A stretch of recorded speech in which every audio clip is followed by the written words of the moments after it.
মহতরম বন্ধুরা, আল্লাহকে ভয় করতে হবে গুনাহ করার আগে। আল্লাহকে ভয় করতে হবে গুনাহ করার আগে এবং আল্লাহকে স্মরণ করতে হবে নেকি করার আগে। যখন আল্লাহকে আমরা ভয় করব গুনাহ করার আগে, সেই গুনাহ আমাদের দ্বারাই হবে না। আল্লাহকে মনে করব, আল্লাহকে ভয় করব, সেই গুনাহ আর আমার দ্বারা আপনার দ্বারা হবে না।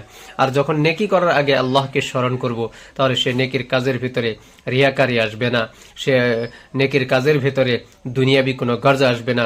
শুধু আল্লাহ পাক সুবহানাহু ওয়া তাআলাকে রাজি করার জন্য, খুশি করার জন্য সেই ইবাদতটি হবে।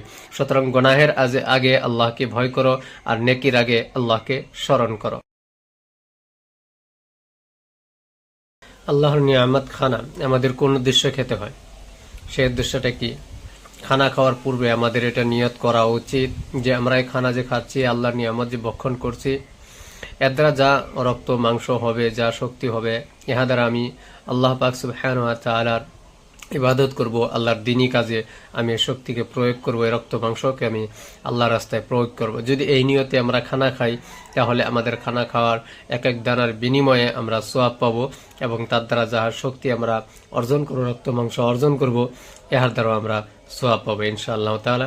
সুতরাং আমরা সকলে নিয়তটাকে ঠিক করে নেই, আল্লাহ ওয়াস্তে করে নেই, ইনশাআল্লাহ আমাদের ইহকাল ও পরকাল ধন্য হয়ে যাবে।